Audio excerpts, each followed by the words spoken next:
Hell is the name of the American town in the state of Michigan, which has been in the news recently due to the heavy snowfalls.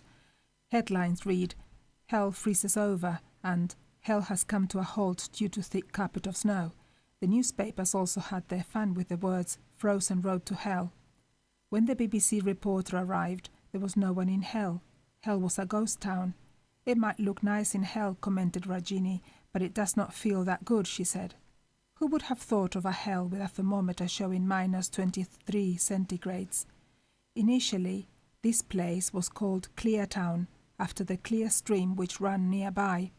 But when the original inhabitants learned that the German word for clear was hell, they renamed their town and made special gates for it, the gates of hell. Strange that they should do that, because in many mythological, folklore and religious traditions, hell is a place of eternal torment. I know someone in the town who has recently been to hell whilst visiting family in America. But still, hell is not a place we would naturally choose to live in. John Milton's Paradise Lost opens with the fallen angels waking up in hell after their leader in Satan leads a failed rebellion to wrestle control of heaven from God.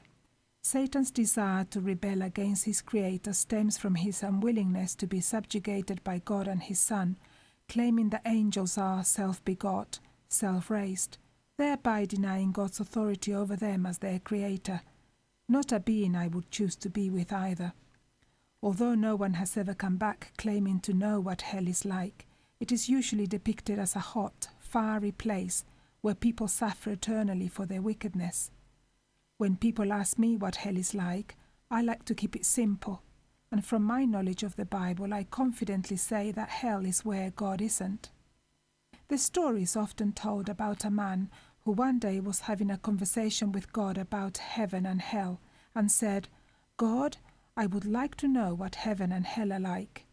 So God led the man to 2 doors. He opened one of the doors and the man looked in. In the middle of the room was a large round table. In the middle of the table was a large pot of stew which smelled delicious and made the man's mouth water.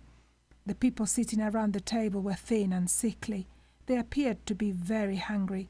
They were holding spoons with very long handles that were strapped to their arms, and each found it possible to reach into the pot of stew and take a spoonful. But because the handle was longer than their arms, they could not get the spoons back into their mouths. The man shuddered at the sight of their misery and suffering, their hunger and torment. God said, "You have seen hell." Then they went to the next room and opened the door. It was exactly the same as the first room. There was the large round table in the middle of the room with the large pot of stew which made the man's mouth water again. Here the people were equipped with the same long-handled spoons, but they looked well-nourished. They were much happier, laughing and talking. God said, "You have seen heaven." The man said, "I don't understand. What a difference." "It is simple," said God. "It requires but one skill. You see, they have learned to feed each other, while in the other room the greedy think only of themselves." Visit our website, gravityfm.net. Local radio for local people. On Gravity FM.